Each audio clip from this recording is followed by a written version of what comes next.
natapos ko na yung first course ko na welding. Nag-aaral ako ng welding doon sa Roma.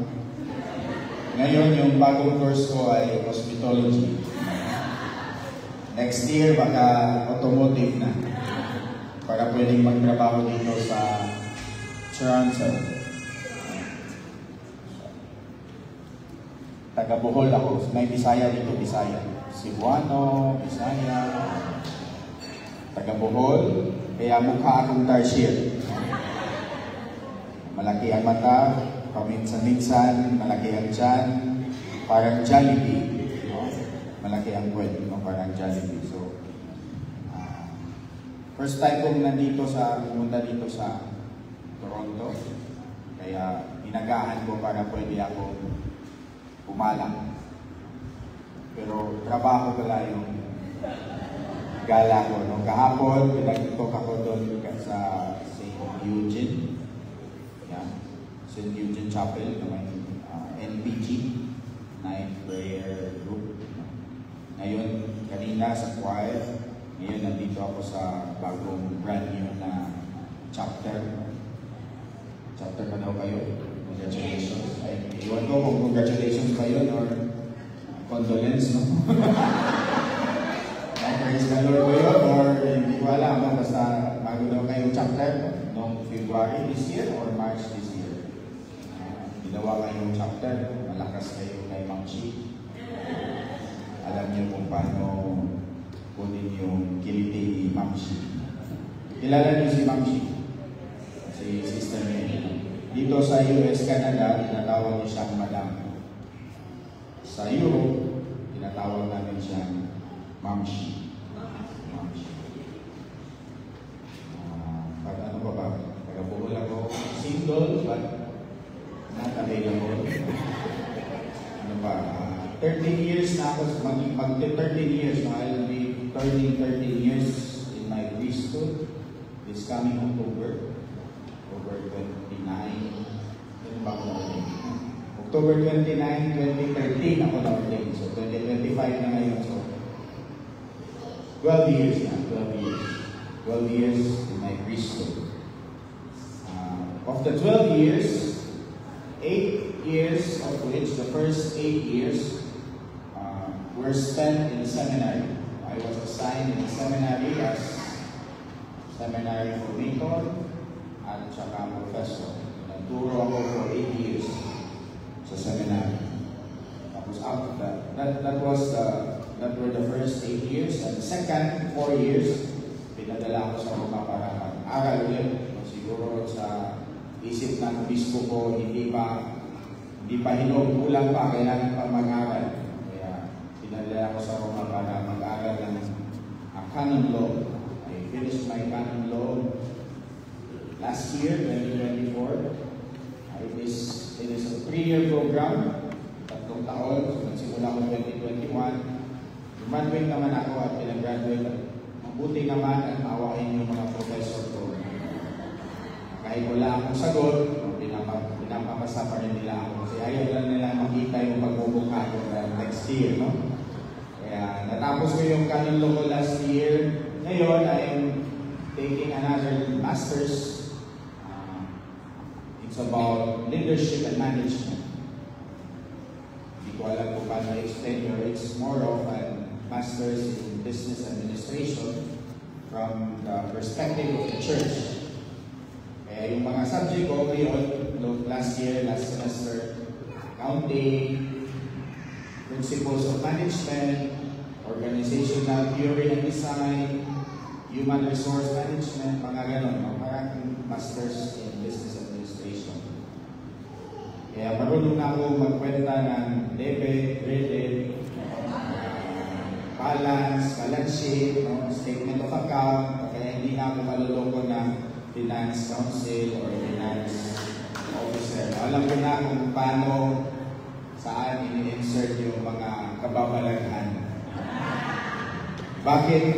Ganito, bakit ganito, bakit ganyan. You're overspending but you are still balanced. Paano mo ito binadget? So, alam ko na yan. Kaya marunong na din akong mag-budget. So, that's my life. At napunta ako dito dahil noong December, nagtanong ako kay Ma'am Shi, somewhere in November, there was a youth conference in Europe. A youth conference ng El Shaddai, yes, youth of El Shaddai sa Europe. And I was asked to give a talk. But after noon, tinanong ako ni Sister May kung saan daw ako magpapasko kasi November na yun. Sabi ko, wala nga akong plano. Baka sa piling niya. Yun yung sagot ko. Sabi niya, sumama ka na lang sa akin sa Vancouver. Baka kaninong kapiling pa ang pupuntahan mo. Kaya napunta ako sa Vancouver. Tapos after mo, sabi ko, mapuntahin ko naman ako tapos na ako sa West. Mapuntahin mo naman ako sa East Coast. Sabi ko sa Toronto. Wala na akong meron. I-text mo si Ate Emily mo. Kaya nag-text agad ako. Kaya napunta ako dito ngayon. Kaya hindi ako nag-reklamo kung ano pinapagawa ni Ate Emily para papabalik lang ako. Joke lang yun. Anyways, yung binasa na ko Ebanghelyo is about, nakinig kayo? About, it is the gospel for tomorrow. And tomorrow is the solemnity of what? The solemnity of the most holy Trinity. Ito yung Sunday na mortality ng mga bakit. Bakit? Kasi mahirap magbigay ng homily, reflection about the Trinity. Kasi paano mo i-explain yung Trinity? Pwede nyo i-explain? Marunong kayo? Kasi kung marunong kayo, kayo na lang. Ako na lang makinig. As a priest, as a young priest, I'm not so young. Dalawa yung medyo nahihirapan ako. Uli, ito, Trinity Sunday, at saka yung mga gospel ni John. Every time gospel ni John, I always, not abhor, but I tend to work harder, really hard. Kasi mahirap intindihin yung i-explain yung gospel ni John. Tapos ngayon, magkasabay pa. Trinity, tapos yung gospel is taken from the gospel of John. Hindi ko alam kung ano i-explain ko sa inyo, pero I'll try. Kasi sabi ng isang theologian, if we cannot account for the mystery of the Trinity, at least we should have an accountable speech of what a Trinity, what the Holy Trinity is all about.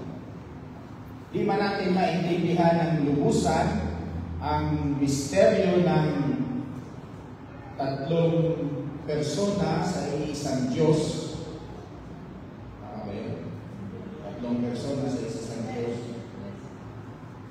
Di man natin yun maintindihan ng lubusan. At least we have an accountable speech. At least we can explain something very human, very near to our human experience, at least an analogy of what a Trinity, what the Holy Trinity is all about. So I am not here to lead you to a full understanding, full grasp, comprehension of what the Trinity is. Hindi ako ganun ka-bright. Bright ako sa ibang bagay, pero hindi sa Trinity. Pero I'll try to make a short reflection and hopefully will be part of your accountable speech. That's the most important thing. We have that accountable speech. Paano ba yung accountable speech? Pag may nagtanong sa'yo, ano yung Trinity? May masasagot ka at least, no? Which is not very idealistic, but more of something that is tangible and near to our human experience, which we can account. That's why it's called accountable speech, because we can account. You cannot account something that you do not have. Sabi ng accounting teacher namin, pag nag-a-account ka, you only have to account what came in at what goes out. Kung ano yung meron ka, in short, yun lang yung pwede mong i-account. No? Kaya yun lang yung pwede mong i-account. Kaya paano natin masasabi na we have an accountable speech of God, of the Trinity, if we don't experience the mystery of the Trinity in our ordinary lives? Hopefully, this will be part of your accountable speech. Kaya para pag may magtanong sa inyo, may sasagot kayo. Hopefully, simple lang na matatandaan niyo ito. Tatlong letter M. Nanood ba kayo sa live ni Ate Adela sa prayer group kagabi? Hindi. Hindi ka nanood. Pakitilim ko yun kagabi. Kasi uulitin ko. Anyways, tatlong letter M. Hindi ito, wala ito kagabi. Una, letter M, Makoy. First letter M is what? Mystery. Mystery. The Trinity is a mystery. Kaya nahihirapan yung bagay na i-explain. Kasi yung misteryo, hindi yun pwede ma-explain. Mysteryo eh.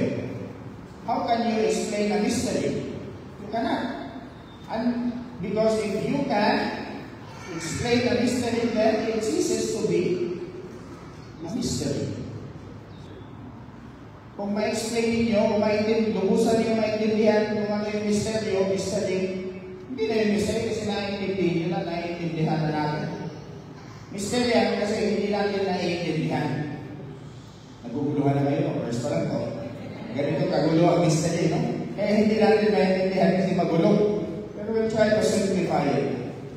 So, the mystery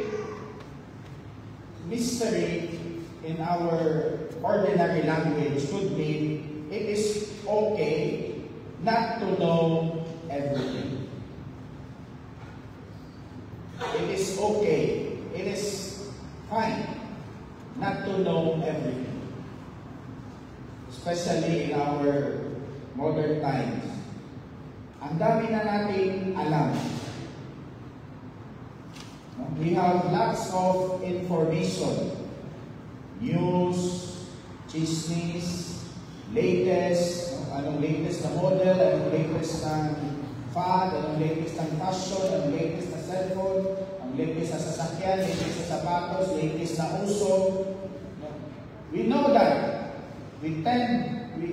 Our world feeds us with so much information that as if we can know and we can now know everything.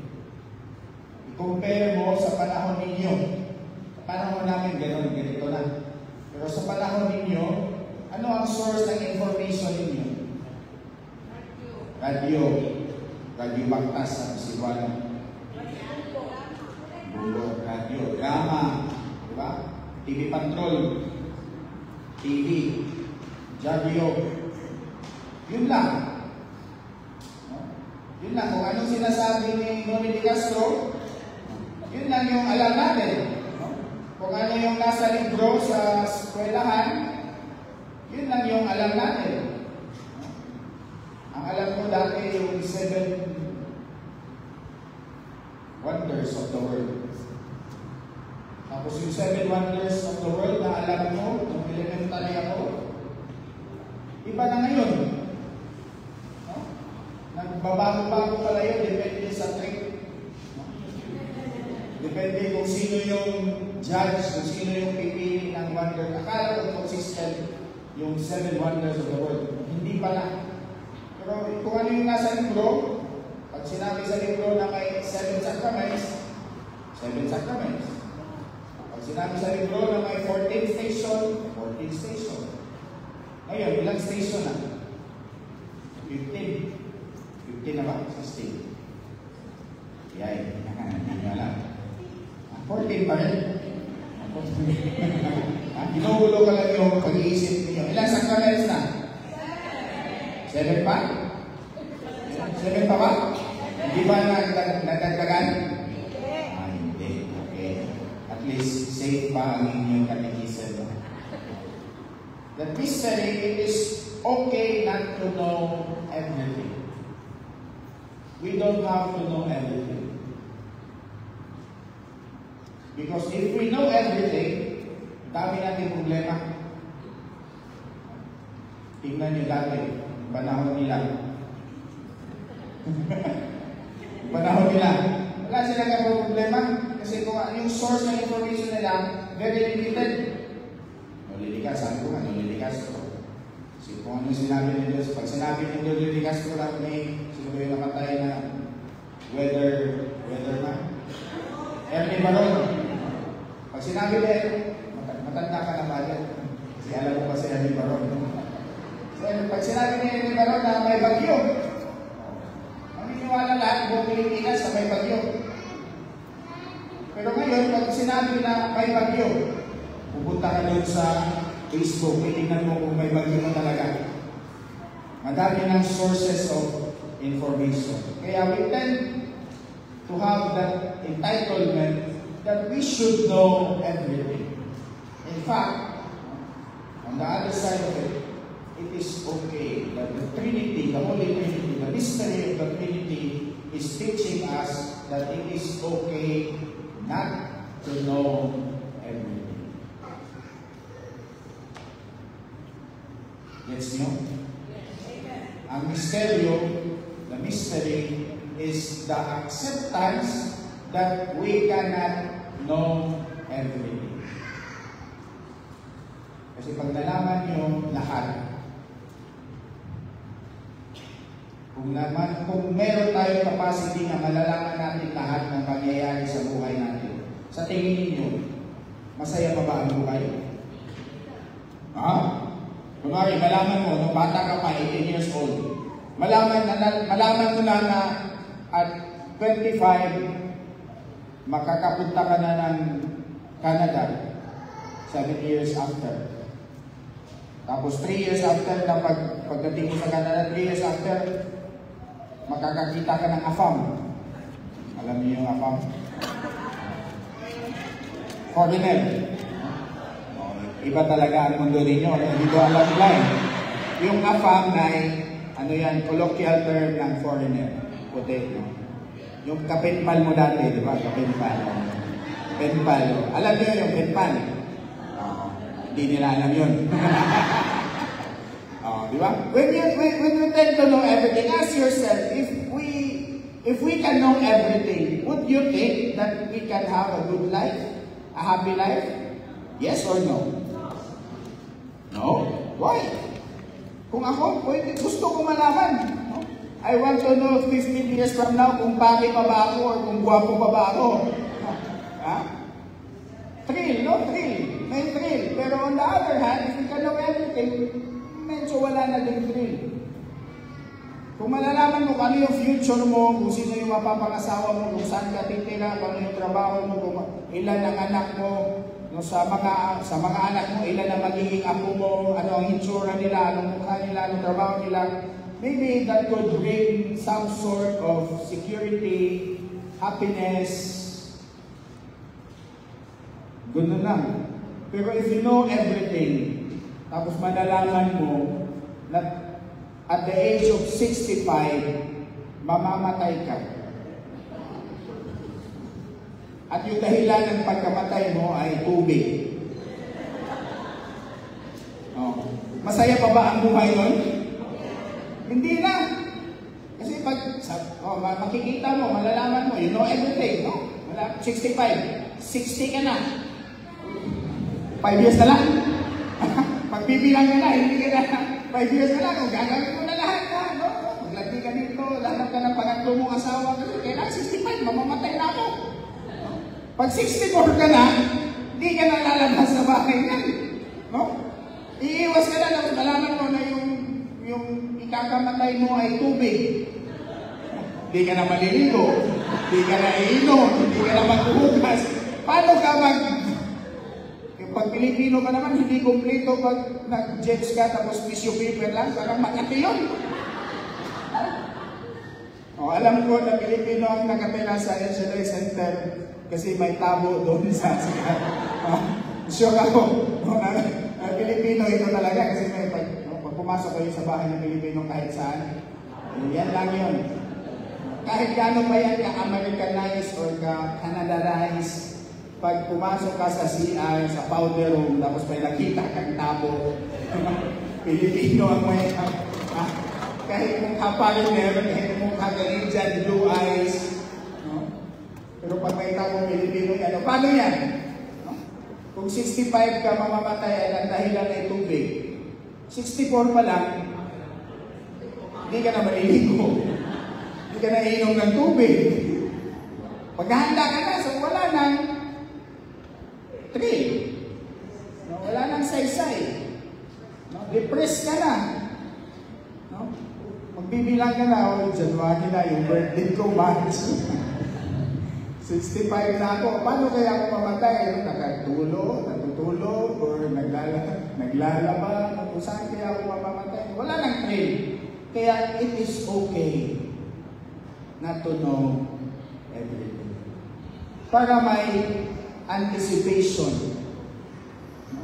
Para may, hindi lang thrill, but we can also have the freedom to build our own lives. Amen? Because if we know everything, mahirap. Hindi ka na mag-aaral kasi alam mo na kung ano yung sagot na isa. Diba?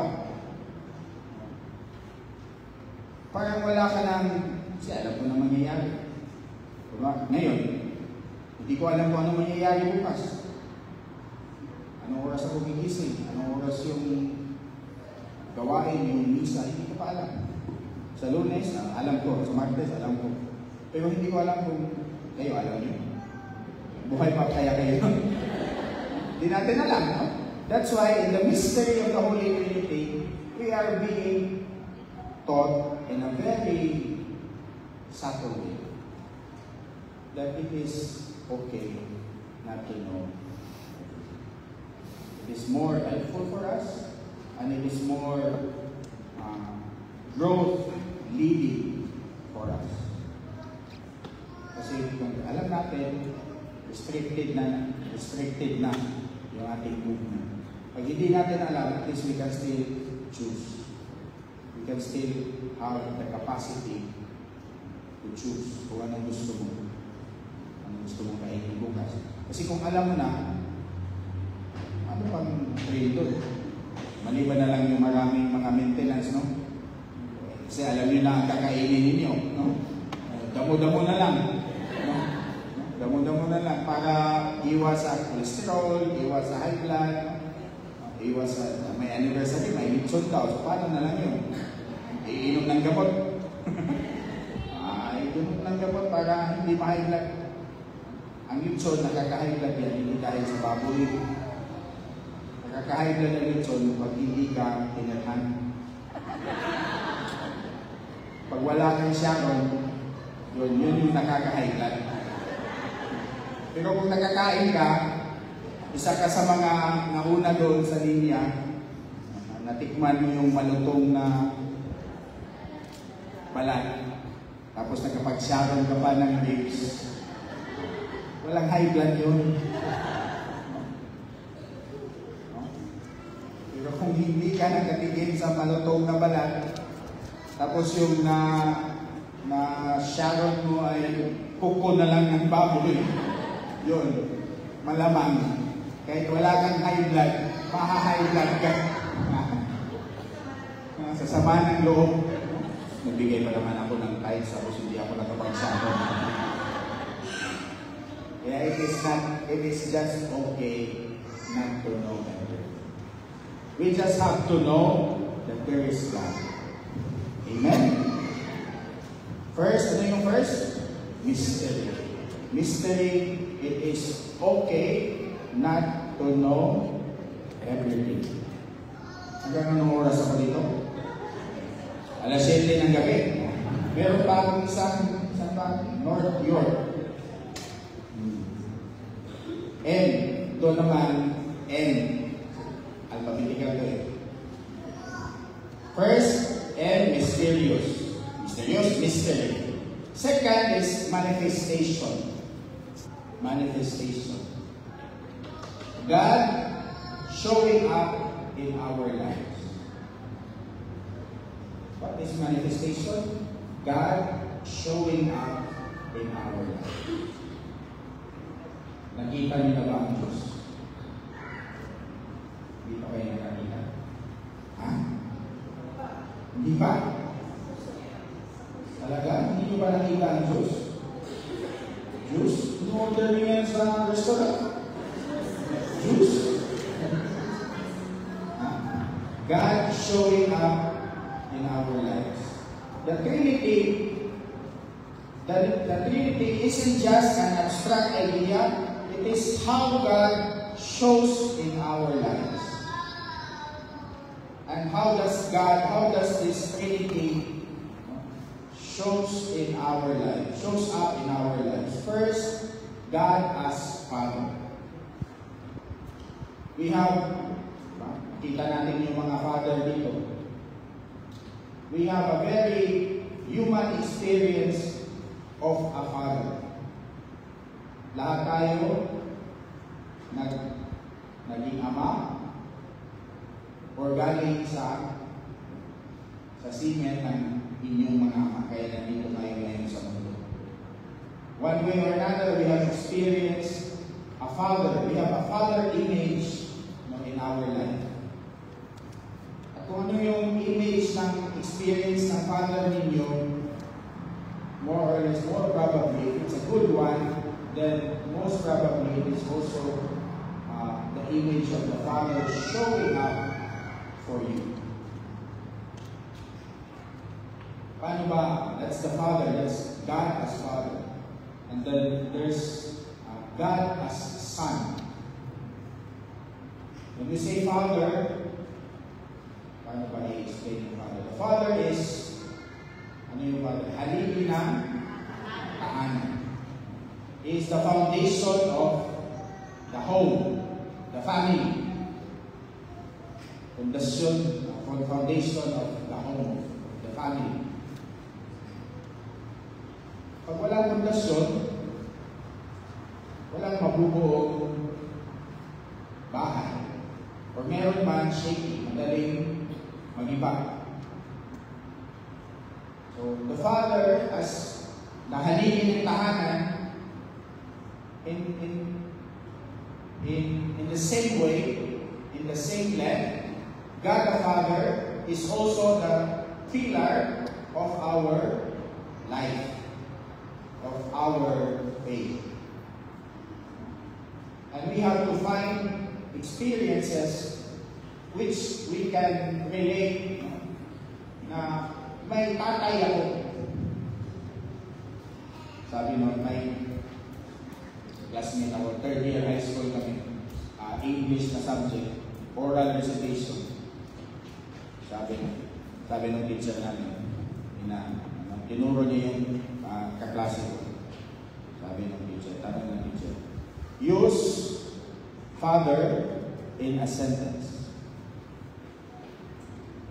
Tumayo yung classmate ko, sabi niya, my mother is my father today. Yun yung explain mo, yun yung ano niya. Use father in a sentence. My mother is my father today. Bakit? Yung tatay niya kasi umalis. Kasi seaman yung trabaho ng tatay. Umalis na, sumakay na sa barko. On that day. Kaya sabi niya, my mother is my father today. Meron tayong gano'n, di ba? Sa Bisaya, inatay. Ina at tatay. No? So, inatay. We have that experience of a father. Sometimes, may kwento. Hindi ito joke, kwento yun. Sabi nung isang anak, tay, tatay, pwede ba akong mag-attend ng party sa kaibigan ko, birthday party? Sabi ng tatay, okay, papayagan kita for the first time, pero ang kasunduan natin, kailangan umuwi ka before 12 midnight. Pag hindi ka umuwi ng 12 midnight, pagdating mo sa bahay, pag-lock na yung pintuan, patay na yung ilaw, ibig sabihin nun, dyan ka sa labas matutulog. Kasunduan nila yun. Ngayon, nag-enjoy yung anak mo. First time niyang umattend ng party. Pag tingin niya sa relo, 11:58. Kahit anong takbo ang gawin niya, hindi talaga siya magkakarating exact on time before 12. Pero trinay pa rin niya, tumakbo siya pauwi. Pagdating niya, 12:03. Lampas na ng 3 minutes. Patay na yung ilaw, sirado na yung pintuan. Nandun na lang siya sa labas. Sabi niya, dito na ako matutulog. Tapos, few minutes later, sumindi yung ilaw, bumukas yung pinto. Lumabas yung tatay. Sabi ng anak, bakit po kayo lumabas tayo? May kasunduan tayo. Sabi ng tatay, oo nga, ako'y tatay na may salita. Pero wala sa kasunduan natin na hindi kita pwedeng sabayan dito sa labas. Tapos binigyan na ng beer yung anak. Beer muna tayo. That's the image of a father. That's the image somehow of how I experience my father. Kasi stricto yung tatay ko, stricto teacher, stricto talaga. May yung buhay ko kahit hindi pa ako pumasok sa seminaryo, may structure na. Gising ng 5:30, mag-aaral. 5:30 in the morning, mag-aaral kami ng reading, oral reading. Kasi teacher siya eh. Reading for an hour. 5:30 to 6:30 in the morning. 6:30, magdidilig na ako ng halaman. At hindi yung dilig na yung pang rich kid, no? Na may hose. Gano'n. Hindi. Kailangan yung pangigid ng tubig sa balon. Exercise. Dati, ito ang malaki sa akin. Ngayon, dito na kasi pake na eh. 6:30. 7, maliligo na ako. 7:30, kakain. 7:45, ihatid na sa school. May structure ang buhay. Ganun siya ka. Pero nung high school na ako, nung may barkada na, sabi niya, okay, you can do whatever you want, but one thing, huwag kang umuwi ng amoy sigarilyo. Yun yung bilin niya sa akin. Huwag kang, kahit umuwi kang lasing, huwag lang amoy sigarilyo. One time, umuwi ako, amoy sigarilyo. Hindi niya ako pinagalitan. Kinabukasan, Saturday morning, kasi lasing ako, pinagluto niya ako ng sabaw na manok. Siguro nakaw yun sa kapitbahay namin kasi wala naman kami manok, no? Pinainom niya ako, so nahimasmasan ako. Sabi niya, umuwi ka kagabi na lasing, pero amoy sigarilyo. Anong kasunduan natin? Bawal manigarilyo. Yun lang yung sabi niya. Hindi ako pinagalitan. Simula noon, never na talaga akong mag-try na manigarilyo. Umuwi ako lasing many times. At siya pa yung one time, umuwi ako lasing at 4:30 in the morning. Pagbukas niya sa pintuan, ganun na ganun. Suka, nandun sa paa niya. Tapos natulog ako doon sa paa niya. As a father, binuhat niya ako. Siguro pinalitan niya yung damit, nilinisan, tapos pinatulog ako sa kwarto. Siya yung naglinis sa suka ko. in the following morning, never siyang nagsabi sa akin na anything. Kasi, yun yung kasunduan namin. Okay sa kanya, nung umuwi ako lasing, wag lang amoy sigarilyo. That's how strict, but that's also how good my father was. So may experience ako of a good father and a strict father. So more or less, it somehow gives me an idea of what a father, what kind of a father God is. Stricto, maraming bawal, no? Diba? 10 Commandments, thou shall not kill, thou shall not commit adultery, thou shall not. Pero, pag nangumpisal ka, meron namang father doon na very merciful. No? Kahit anong ginawa mong kasalanan, papatawarin ka pa rin. Diba? So that's the experience of a father. That's God showing up in our lives. That's manifestation. That's God the Father. Ano? God the Son. God is the Son. And God as the Son is the Redeemer. No? The Redeemer. He redeems us. He came down from heaven. He emptied himself, took the form of a slave, became like us except sin. So that's the Son. Pwede naman utusan ng Diyos na sabihin ng Diyos na lahat kayo taga-Scarborough, papatawagin ko na kayo sa inyo lahat ng mga kasalanan. Pwede yung gawin ng Diyos. Pero hindi niya ginawa. Kasi gusto niya ma-feel natin, makita natin, maramdaman natin, ma-encounter natin, maranasan natin na may Diyos na naging tao para sabayan tayo sa ating pamumuhay at sa pamamagitan ng kanyang pakikisabay, pakikipagbarkada sa atin, He can also bring us back to the Father. So that's a very nice experience of God the Son. And God the Holy Spirit. The Holy Spirit is what? The Paraclete, the Advocate, the Helper, the Sanctifier. Ano pa? Lahat ng ER nandyan sa Holy Spirit. No?